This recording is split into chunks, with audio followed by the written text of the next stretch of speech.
Yay Media Group. 13 has been my lucky number for a while. Like, it's always a sign of good things to come for me. This is 13, a Taylor Swift fan podcast, breaking down every song, every Easter egg, every era, and every theory. Hosted by the biggest Swifties, Nick Adams, Anna Szabo, Amy Nichols, and Lacey G. Welcome to 13, a Taylor Swift fan podcast. I'm Lacey G. I'm Anna. And I'm Amy. And today we are breaking down Fresh Out the Slammer. Fresh Out the Slammer. Ow! And I'm going to put on my Nick Adams information hat. Nick Adams was unable to join us today. Fresh Out the Slammer is the 7th track from Taylor Swift's 11th studio album, The Tortured Poets Department, released on April 19th, 2024. Wow, is this Nikki Adams? And her live performance, she did make Fresh Out the Slammer made its live debut as a surprise song at the Eras Tour on May 24th in Lisbon, Portugal. So shout out to all the Swifties that were out there, got to witness that live. She's done it again since then. Yeah, she did it in Munich. I don't know if it must have been after. She mashed it up with You Are in Love. Oh, wow. Wait, Yeah. really? Yeah, which kind of shocked me when I went back to look. Which one did she do first? Fresh Out the Slammer. And then she went into You Are in Love? Yeah. I'm going to have to go look that up again. What interesting combo. I know. Huh. Okay. Yeah, but that wasn't the You Are in Love that you missed. You missed You Are in Love by 1 week. Yeah, when she was in Amsterdam. Mm-hmm. Yeah, but this was the second time that she did it because, and I'm going to say this on behalf of the losing team. Thank you, Amy. Also, I'm sorry, Amy. But we do our secret song predictions to try to figure out what is Taylor going to perform at the Eras Tour during her secret song set. Can we correctly guess like Taylor Swift? And once upon a time, beginning of Eras Tour, it was easier to guess because she's one and done unless I mess it up. And now she's just free game. Is she playing love ballads to Travis Kelce during her secret song choice? Is she picking out secret songs for me because she knew I was there in I like London? to think so. I like to think so. Yeah, I mean, I definitely think that for sure. I'm not good at Easter eggs. I don't always get them right. That one I can confirm was for me. I did something bad. Thank you, Taylor. Coney Island. Yeah, I heard you. But it is hard to try to guess because everything's on the table now. And we will be coming back with our secret song predictions whenever she starts back up the Eras Tour in Miami after a break. And by the way, don't forget to join us in Miami. We are super stoked to be putting on an Eras Tour pre-party. Yes, Saturday, October 19th at the Loews Miami Beach Hotel. We are going to be having a pre-party from 1 to 3 p.m. We made it kind of early in the day so you have time to come to the event, get all hyped, and then still make it to the concert with plenty of time to get merch, parking, all of that. Anyone's welcome to come. Like, you don't have to be going to the show that night to come to the pre-party. Because we did get a message from somebody. They were like, what about Friday? Like, I'm going to the show on Friday. And I was like, well, then come to the party on Saturday. Yeah. Go to the show Friday. After party. And then after party. Yeah, we're calling it a pre-party. For you, it's an after party. Or if you were just in Miami for whatever reason, if you live in Miami, you're visiting, you don't have tickets to the show, you can still come to our party. I guess just by titling it Eras Tour pre-party, it does make it kind of seem like But all is attached. welcome. All is welcome. All are always welcome. We're going to have our live podcast. We're going to have a bunch of giveaways, games, photo ops, themed cocktails, friendship bracelets, all the good Swifty things. Also, we will be there. Yes, we will be there. I was telling Amy that we got a message from someone on Instagram at the 13TS podcast, and they were like, are you guys going to be there? Like at the tour, at the pre-party? And I was like, yeah. Like, I thought we kind of like had made that clear, but if that's a question, if I'm promoting it, if we're promoting it, like to make it seem like we're just like sponsoring the event, well, that would be cool. We will be there. We will be there We will be enjoying there. ourselves. Now, And we don't have tickets. we don't have tickets to the Eras Tour yet, but we do have some tickets still available to our pre-party. Slightly more affordable than the Eras Tour tickets. A little bit. A little bit. Only $13. You can get those at the13podcast.net. But much like Taylor at the VMAs, I might have to dip for a minute. I'll be back, though. I'll be back. During our party? Yeah, I might have to excuse myself for a minute. To change your clothes? Costume changes. Yeah. Really? That'll be so Yeah. fun. Yeah, well, we'll see. I'm feeling inspired. What do I have in my closet and what can I come up with between now and then? Who knows? But it'll be fun. It'll be, we always have a good time celebrating with Swifties, having a good time. It's a different kind of community of friendship and camaraderie and just being with like-minded people who speak the same language. I cannot get over not feeling the Swiftie community while I was in London, just because London is such a big city and everybody wasn't just crawling around everywhere. Now I could spot my people and their shiny gear and friendship bracelets all over the place, but we just weren't connected and right around each other until I got to the Black Dog. And then the next day I went to the Eras tour. And then it was like, here's all my people. Here's all my people I've been looking for. I should have just come straight to the Black Dog immediately. But it's always like that. It's always a good time. We would love to get to see you. We would love to hang out. We would love to talk theories, talk favorite songs, talk what she's going to do, when Reputation's going to be announced. And Amy and I don't get to listen to it as our punishment. Thank you, Lacey. Yeah, but real good time. Would love to see you there. The13podcast.net. Let's go. Fresh out the slammer. Man, was this a grower for me. Yeah. I think I guess I feel that way a lot about like the first half of the album. When the album came out and then we got the anthology, the second half. Like I think for the weeks that followed, I was so hyper focused on the anthology, the surprise. For some reason, I don't know why. I guess I was just more drawn to those songs for whatever it may be. Fresh out the slammer, I think for the first few weeks that we had Tortured Poets, it's not that I didn't like it. I think I just didn't pay attention to it. And then once I knew like all the words and stuff, like, oh my gosh, I love this song. But it definitely took a couple of weeks for me to appreciate it for what it is. Is it just me, or is this a country song?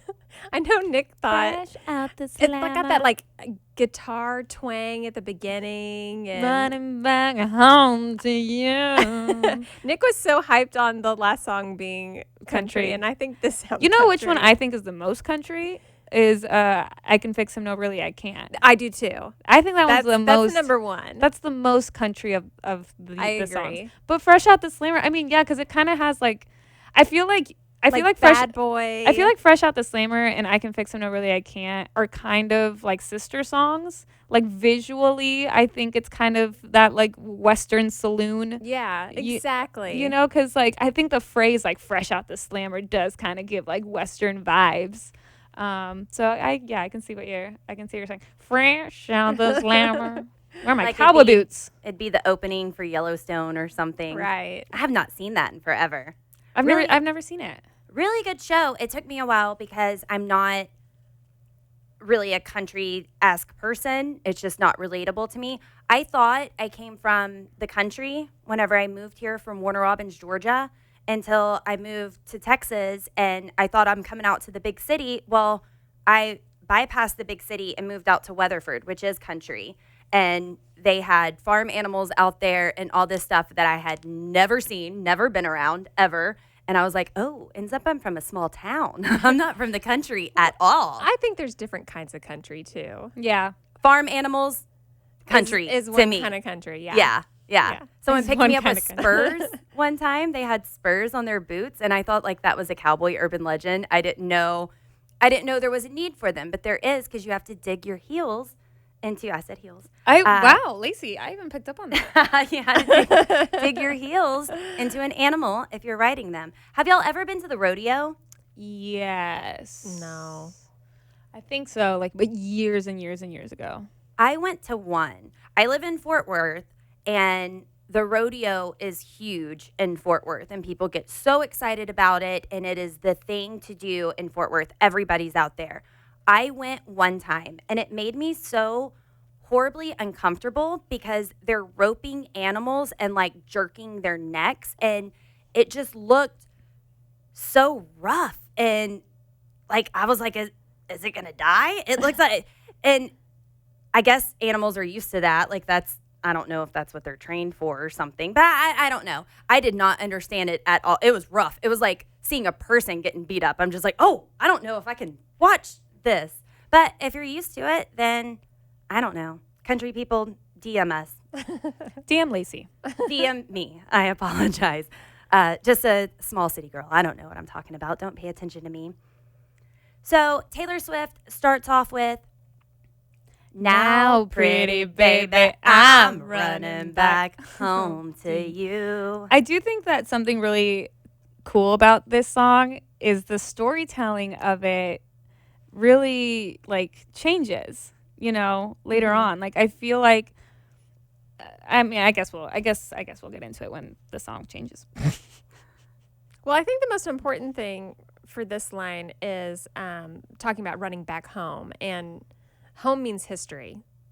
And I mean, I don't know. Do we think this is, he is assuming Joe, and are we assuming it's Maddie, or is it Taylor herself? I've seen both. Now, pretty baby. She has referred to Joe as being gorgeous before and jealous that all the girls want him and that kind of stuff. I don't have the phrase in my head right now or the lyrics in my head right now, but that could be a reference to Joe. But I have seen people saying that it is Taylor celebrating herself after Right, a coming back to relationship. herself. Yes. Oh, okay. I like that. Yeah. I like that interpretation because I kind of always visualized it as, to complete the lyric, now pretty baby, I'm running back home to you, fresh out the slammer. I know who my first call will be too. Fresh out the slammer being the relationship she had just been in. And then as the story goes on, like I in my head, she ended this relationship and runs back to Maddie Healy, Right. the Maddie Healy character of like the person that like we had this on and off situationship for decades, and now that I've done my time and I've like served time, now I'm gonna run back home to you. And the reason I feel that way is because she kind of makes the same references in the epilogue. Mm-hmm. She says, out of the slammer and into a tidal wave.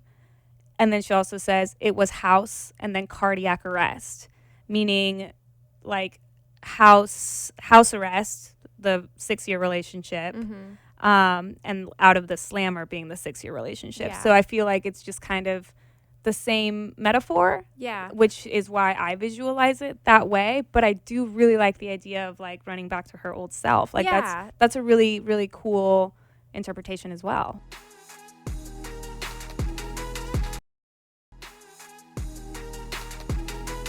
I think that because later on, maybe I'll wait until we get there, but later on in the song, I'm going to say it anyways. She's talking about how her friends were saying that she's lost herself. So she's coming back to herself after she stopped the relationship with Joe. So I like both. I mean, Yeah. and it could be both. It could, yeah. We know she loves multiple meanings, and I do think that she writes a lot of songs to be interpreted in different ways, like intentionally. Like sometimes we don't know for a fact. She hasn't said anything about, like, we didn't get a voice memo or anything about this song, so we don't know. But it is fun to think about the different contexts of it.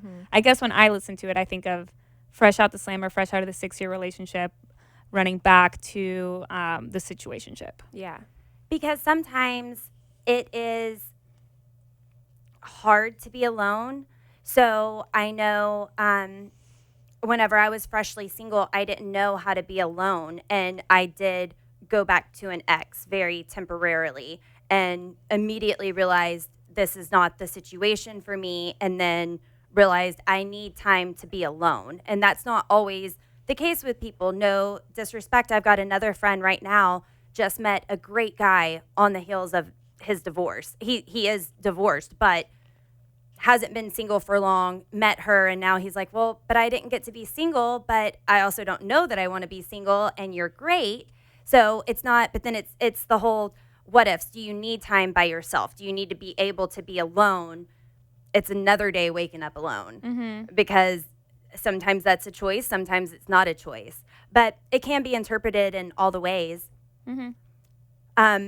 from Fresh out the slammer, I know who my first call will be to. Which is also like just a cool imagery of somebody that is locked up and they get out and they're free for the first time in a long time, and it's like you know exactly who you're gonna call, like who that first call is going to be. Just like the actual just like imagery of it is really, really cool.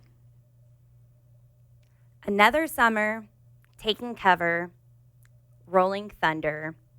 He don't understand me. I love just the cadence of it. Yeah. I love the way that like the words just like sound like rhyming cover thunder and then like under, but then ending the sentence with stand me. Mm-hmm. Like, you know, I like how once again it's like the cadence on the words isn't the end of the sentence. And I think that's a really cool thing that we've seen specifically in the Tortured Poets Department album.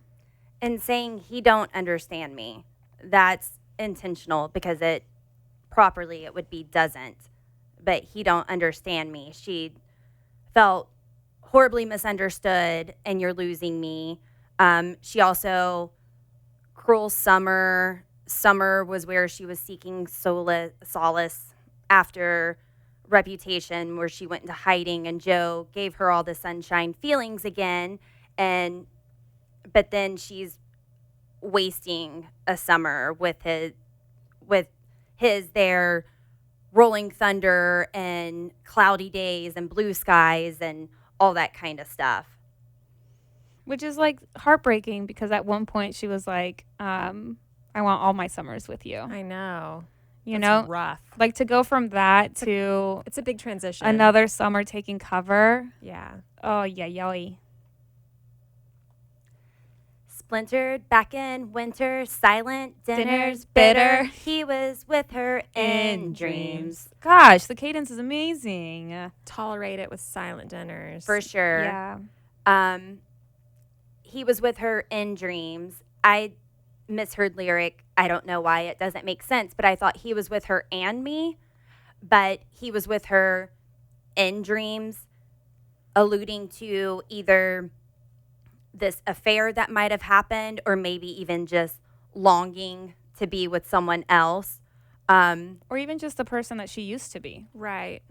You know, like, That's deep. The dreams that they once had that didn't come to pass. They had hoped that it would be this great future together, and that was the dream, but and not their reality. No. Yeah. that's And how then- I took it. Wow. Yeah. I think that's really great. Splintered back in winter, I think, is also really important because not only does it, you know, winter being the opposite season of summer, which she just talked about, of course, but she wrote the song You're Losing Me on December 5th, which thank you, Jack Antonoff, for giving us that date. December 5th, 2021. So Splintered back in winter, silent dinners, bitter. Like, we know that it was winter when she was feeling that way and writing You're Losing Me, you know? And then to our knowledge, she was feeling that way, but then stayed in the relationship, right? So you can even flip the lyrics because splintered back in winter, like I'm feeling the sentiments that I'm feeling in You're Losing Me, but then another summer taking cover, you know, like, Right. it's just like the cycle. Years are piling on and still giving this love a chance because I can change it. No, really, I can. Mm-hmm. And silent dinners relating back to Tolerate is a really good, really good point. Mm-hmm. Which is just such a heart-wrenching song and relatable to anybody who's ever been through that. If you have to beg for attention, I'm the best thing at this party. No, really, pay attention to me. Come on. Yeah, That's my love should be celebrated. Yeah. Gray and blue in fights and tunnels, handcuffed to the spell I was under. Mm-hmm. For just 1 hour of sunshine. I'm going to tough this out because there is happiness somewhere in there. And we've heard her use gray and blue a lot throughout her writing to describe those like sad emotions. And sick. Yeah. More recently. More recently. Yeah. Mm-hmm. Mm-hmm. And just the imagery of when you are in the slammer, the real slammer, you only get an hour of outside time. So that moment of sunshine is Limited. it's very. And it's also just really sad because at one point she thought she was living in daylight. Mm-hmm. You know, like you go from daylight, golden, this is the most beautiful thing I'm experiencing all the time, to just 1 hour of sunshine. And handcuffed to the spell I was under, handcuffed being, you know, along the same imagery of the slammer. Handcuffed to the spell I was under. I don't even know if that necessarily has to be that he was forcing her to stay. No. Because I think maybe just it sounds that way because handcuff sounds very like, you know. But I think it could also be the spell of kind of what we talked about in So Long London of I'm going to try so hard to make this work, like this like spell of like, I don't want to say delusion, but The dreams of her. the dreams, the Yeah. dreams that we once had. Like I don't want to give up on this. And then once you are out of it, it does kind of would seem like, okay, I was under a spell. Mm-hmm. Y'all are blowing my mind. I'm not gonna lie. From the dreaming of her, and now 1 hour of sunshine, relating that back to the literal prison, getting to go outside for only an hour. I feel like I have not done my research. I'm learning so much. Hey, that's why we're here. Yeah, and all of y'all.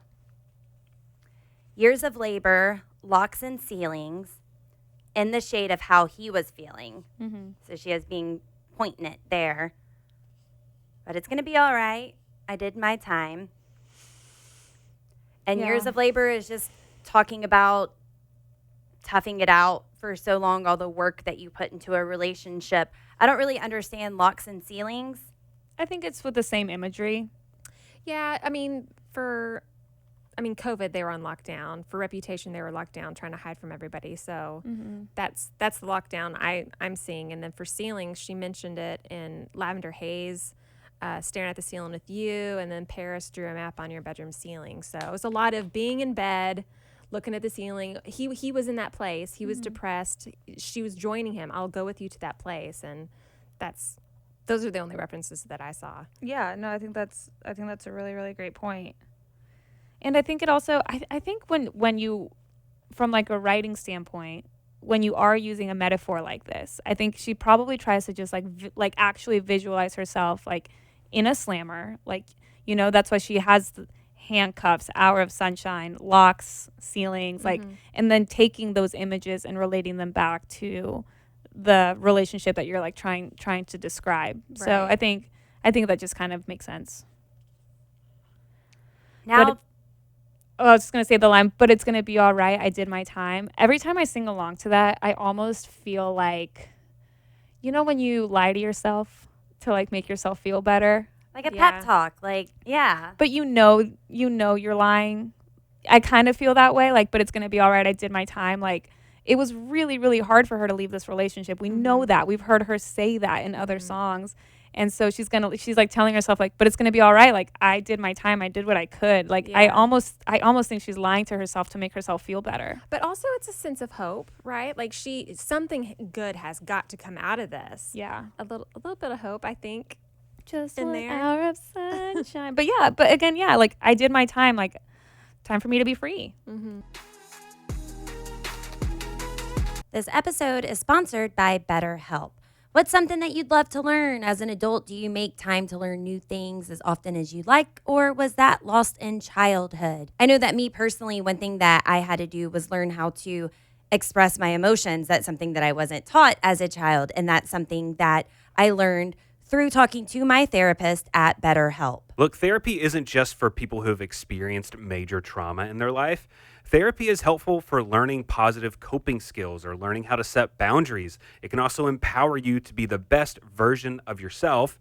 And that's what we're all trying to do, right? Absolutely. And if you're thinking of starting therapy, give BetterHelp a try. It's entirely online, designed to be convenient, flexible, and suited to your schedule. You fill out a brief questionnaire and you get matched with a licensed therapist. And my favorite thing about BetterHelp is that you can switch therapists at any time for no additional charge. Look, if you're going to try to talk to a therapist about something that's going on with you, you want to make sure that you're matched with someone that meets your needs. And sometimes that isn't the case, but you can switch at any time for no additional charge. And maybe you relate to Taylor Swift songs because it's something that you're going through. You're going through your own breakup. You need to talk it out with someone else. And that's why we would encourage you to speak it out. Talk to a therapist at BetterHelp. Rediscover your curiosity with BetterHelp. Visit betterhelp.com/Taylor Swift fan today to get 10% off your first month. That's BetterHelp, HELP.com/Taylor Swift fan. Also, maybe putting forth all the effort in a relationship, and you can't say that I didn't try everything, even though he said ship was sinking, you gave up on us. Possibly she's saying I did everything. I can't look back and say that I didn't try. I also wonder if, because I think immediately you hear fresh out the slammer and you think, oh, she was locked up in this relationship and she finally got out. But I wonder if there's also kind of the angle of she's, I don't want to say punishing herself, but almost like she sees herself as the bad guy for ending the relationship. So she should be locked up in a slammer. Wow. Like I broke this person's heart. Yeah. And that, sure, maybe that's what was meant to happen, but I should be locked up for that. Dang. What's the line in Smallest Man? You deserve time. You should get prison, but you're not going to get time. Somebody breaks my heart and they should be in prison. I broke someone else's heart. Maybe I should also be in prison. Yeah. Wow. Way to flip the script. She's an excellent writer. Now, pretty baby, I'm running back home to you. Fresh out the slammer, I know who my first call will be to. Fresh out the slammer, oh. I feel like we perfectly timed that. We did. Perhaps we will be singing backup vocals at our Miami Aerosaur pre-party. Maybe, maybe not. We'll see. The 13podcast.net for tickets if you want to see that magic that may or may not happen. What if we just scratch the live podcast aspect and just do karaoke? If enough people want it. Camera flashes, welcome bashes. Get the matches. So this is where, even though musically the tone changes later, I think in the story this is where it changes because now she's out. Right. First verse, still Joe. Yes. Supposedly. Second verse, she's now running back to the other person, right? So camera flashes, paparazzi, she's getting out, welcome bashes, welcome home, you made it out. Yeah, the friends were celebrating. Well, and now she's getting invited out again because she's not miserable anymore and holed up looking at a ceiling. Now friends are like, welcome back. You got out of this. Yeah. Get the matches, to light candles, to blow out candles, celebratory, toss the ashes off the ledge. To me, I feel like that's if this relationship that you grieved, take those ashes and just move on. Yeah, I agree. And there's even the ceremony when you break up, the burning of the things. Oh, I yeah. mean, it could be that. Yeah, you're so right. And then when she goes on and says, as I said in my letters, now that I know better, I will never lose my baby again. To me, in my head, I feel like she's referring to the letters to the other person, to the Maddie Healy. As I said in my letters, hypothetically, she was writing to him while she was getting out of the other relationship. So it's as I said in my letters, now that I know better, because we have, connected that maybe there were some songs on Folklore that were, meant for him. Yeah. And, maybe those were kind of the quote unquote letters. As I said, I know better, and I'm not gonna screw this up again, because she's at that time, even with the situationship, she was hopeful about it. And until it became the cardiac arrest of it, until it became the tidal wave that she had mentioned previously. This person was going to be our end all, and she wasn't going to risk anything to lose that person again. My friends tried, but I wouldn't hear it. Watch me daily disappearing for just one glimpse of his smile. But then that's giving me Joe vibes, because he's not smiling. I think that is Joe. It's still Joe? I mean, okay. I think she's saying that, referencing back to that relationship. She lost herself. Her friends tried to tell her that she was losing herself. She was not herself because she was sticking around for that little glimpse of his smile. Which would circle back to the lyric in So Long London, my friend said it wasn't right to be scared. her friends tried and she wouldn't hear it. I know I got a little confused, but it helped me if I'm just looking at the pronouns that he is Joe and you is Maddie or herself, depending on which way you want to look at it. Okay, gotcha. But then, because I feel like it could also be, you know, if we're thinking storyline, she gets out of the slammer, you know, as I said in my letters, like she's running to him, but then it ended up not being a good thing. Because then we have how she was feeling in Down Bad, right? Where she was like, or, you know, like my friends, I can't even tell them about the existence of you, you know? So it could be that like, okay, I go back to this like situationship, but then that also went up in flames. And so my friends tried, but I wouldn't hear it. Watch me daily disappearing, you know, for just one glimpse of his smile. Because have you ever been in that situation where like your friend is dating a guy that you don't like? So she'll kind of like lie to you and like go hang out with him and, you know, so like it could kind of be both. Yeah. All those nights you kept me going, swirled you into all of my poems. Now we're at the starting line. I did my time. Because I feel like that would be the next relationship, right? And swirling you into all of my poems, I feel like she did do that. Well, if by what Amy said, you would be theoretically Maddie Healy, then yeah, that she was fantasizing about this better life once this relationship ended. They allegedly were writing songs back and forth to each other, and now she's like, okay, I'm here. Let's go. Let's make all this magic happen that we've dreamed and fantasized and promised each other about. Now, pretty baby, I'm running. Sorry, just to go back one line. Yeah.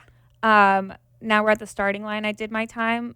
Could also just be a direct reference to the Black Dog, the starting line, which is also referenced in the Black Dog as like the song. There's just a connection there. But I think in the Black Dog, it's like the song, and here it's like a literal starting line, Right. You know. But this is Taylor Swift we're talking Right. The double meaning. Okay, sorry, go on. Now, pretty baby, I'm running to the house where you still waited. This cadence I love. When she slows it down. Yes. It kind of reminds me of when she does it in 10-minute version all too well. Yeah. I just get that feeling every time I hear it. Yeah, that's a great. Oh, yeah. Now, pretty baby, I'm running to the house where you was up in that porch light. I kind of lost my sentence there. To the one who says I'm the girl of his American dream. And no matter what I've done, it wouldn't matter anyway. Ain't no way I'm gonna screw up now that I know what's at stake here.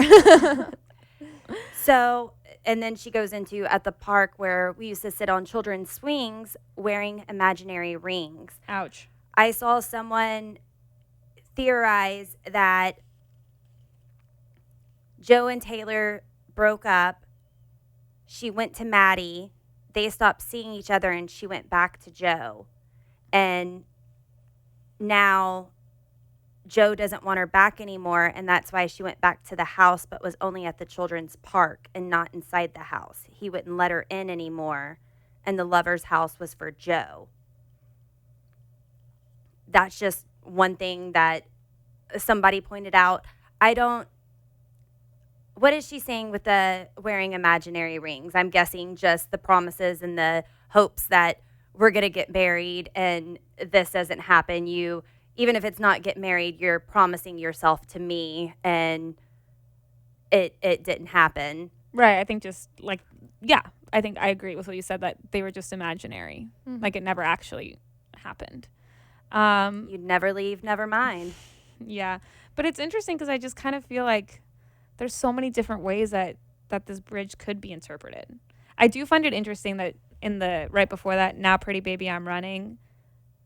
Because it like before the two times before that, it was now pretty baby, I'm running back home to you. And now it's just I'm running.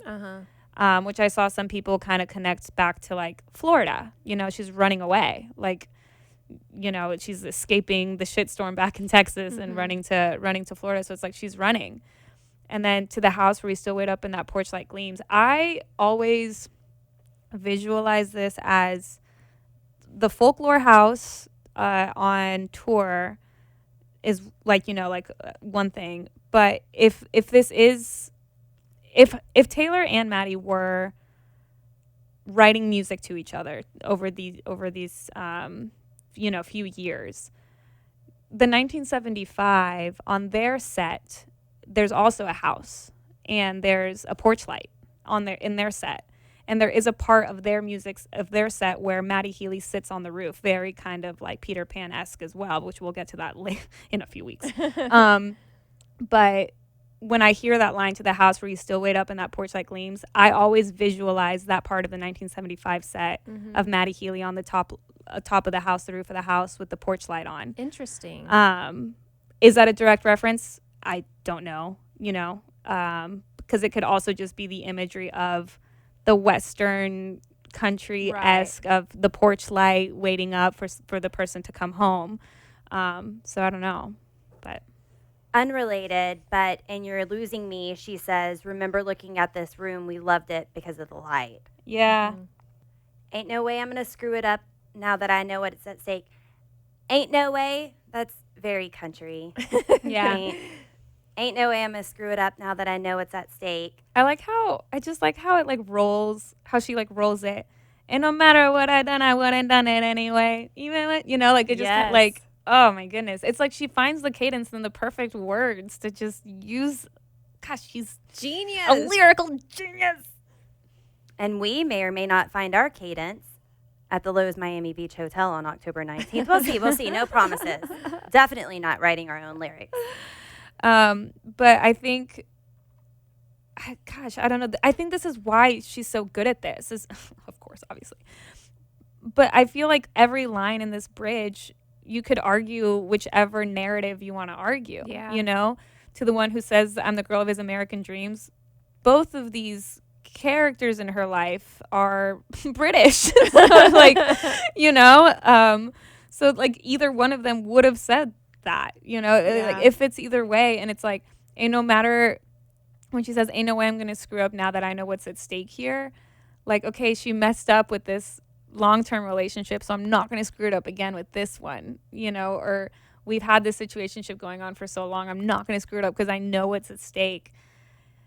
But then you have the imaginary rings part, which makes you think of, this situation, like this paper rings kind of thing. But then I also think of the other line in Tortured Poets where she says, you put a ring on the finger where people wear wedding rings. It's like, I think the conversation and topic and idea of marriage or wedding, or maybe she's just using it as an image, whatever it may be, but it kind of applies to both. Love bombing. I mean, for sure. Yeah. Making promises that were cheap, falling for counterfeit love. Mm-hmm. Definitely.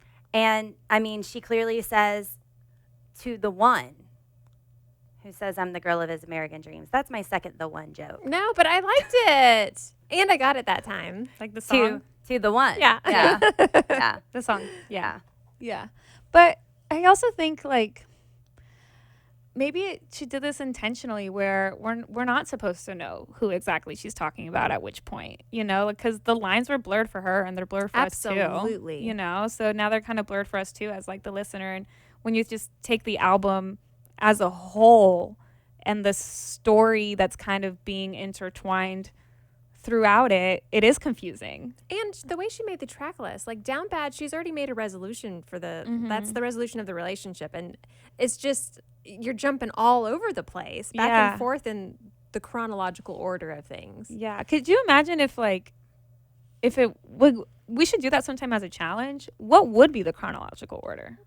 I don't know if I could try. That would be hard, but that'd be kind of interesting to see how we all interpret the timeline of the story. And no matter what, these people were muses to these songs. Yeah. They didn't write the songs. They inspired her to write these songs in any kind of way. And I don't know if you know this about Taylor Swift. She is a fantastic lyricist. Yeah. And she can write lyrics that are relatable to many people on many different levels in many different ways. I've had discussions before with single girlfriends, like, what Taylor Swift song did you realize that your relationship was over? Yeah. And I mean, it's very true. A friend that I met in London, I can't remember what hers was. It might have been, I can't remember, but it was a song on Midnights, and it was like, really? But just Midnight Rain is what it was. And just realizing like this isn't what I wanted. This isn't the life that I want. This isn't what I thought it was going to be. I mean, not a bad person, but also not going to stick out the rest of my life with you. And just realizing it. And Taylor Swift can provoke that in people, emotions and feelings, and I had a really interesting conversation with my husband Ryan recently. We were talking about just pop culture, celebrities, obviously my love for Taylor Swift. We were talking about Chappell Roan, because she's this incredible up-and-coming artist, and she's handling fame differently than we've seen other artists handle it in the past. And she's standing up for herself right away, right? Like, she's setting her foot down. She's like setting boundaries and, you know, all of this kind of stuff. And we just found it to be so interesting. And I was like, yeah, like, you know, when you think of like Taylor, like she has such a magnitude of fame, and it's gotta be so hard to like handle when there's, you know, people that feel like they know her so personally. We were just talking about just artists and music and things like that. And Ryan kind of like said to me, he was like, you have a relationship with Taylor's music in a way that a lot of people feel that they have a relationship with Taylor as the person or Taylor as a brand. But he kind of pointed that out to me. He was like, the way that you guys spend all of your time analyzing her lyrics and her like art, he was like, you guys have a relationship with her music. And I it's like, I've always felt that way, but to hear him kind of say it I felt very like, yeah, that is so true, because when Taylor first announced that she was going to do her Taylor's Version project years ago, which is crazy that it was like years ago, and I remember somebody asked me, they were like, are you really going to re-buy all of her music when you kind of already have it? And Anna said, I'm going to buy 12 of each album. I said, 13, let me one up you that.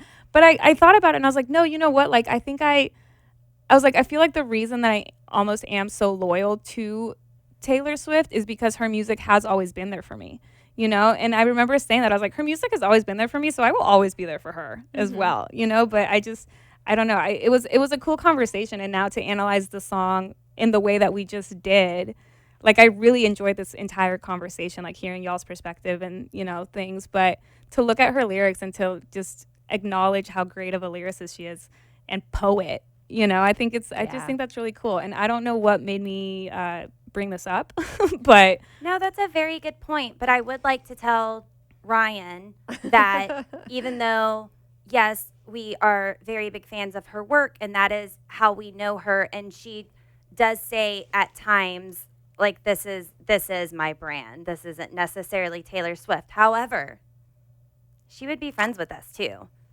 And I think after getting to know her for a minute, she would friendly hug me back. I would not make the first move. Like, it would be fine. But I want to be her friend, and I hug my friends. And I think she would like us. I would like us if I didn't know us. If I was Taylor Swift, right? Am I just convincing myself? Like, Taylor, hi, Taylor. Hey, if you don't know us, do you like us? And if you do know us, I would hope that if you're this deep into our podcast, then you hopefully like us. Unless you're like hate listening, then that'd be kind of interesting as well. But don't tell me about that. No, I don't want to hear it. No, we promote love, not hate. All right, well, great episode. Thank you, Amy. This was Thank a fun you, one. Anna. That was really fun. I feel like I was just here participating. I learned so much, and I love this song. I've just never looked at it in the same perspectives as y'all, and that was a really It was good. really Yeah, good that's the point. yeah. To be able to break down. Yeah, so we hope to see you guys in Miami, October 19th at the Loews Miami Beach Hotel. You can find all the info at our website, the13podcast.net. Hit us up on Instagram, our new Instagram at the 13TS podcast. We would love to hear your interpretations of this song as well, because if the three of us had different interpretations, there's got to be more. We would love to hear them. reach out to us in any sort of way that you want. You can also send us an email. All the ways to contact us are in the description of this podcast. And join us next time, because not only are we going to Florida, October 19th, Loews Miami Beach Hotel, but we are going to be breaking down Florida next. Guess how many times we promote the event in that episode? Thanks for listening. The 13, a Taylor Swift fan podcast. Subscribe for free and leave a positive review on Apple Podcasts, Spotify, or Google Podcasts.